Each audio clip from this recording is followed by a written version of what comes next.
Hi guys, I'm Deian. I am a second year advertisement and marketing communication student at Montfort, and I am here today to talk to you about my DMU global trip to India. We went there with one of the second year modules, which is branch management.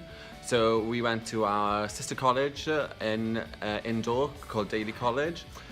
A few things we did some lectures with some really inspirational people. We did about spiritual awareness, finding yourself, whether you're happy with yourself, kind of like embracing that Indian culture. I feel really lucky here because of DMU Global. If it wasn't for DMU Global, I would have even dreamed I could go to India.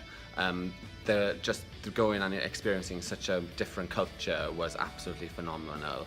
We went out to Spice Market one day and we were literally like celebrities. We had people following us, we had photographers following us, random people in the street just wanted a selfie with us.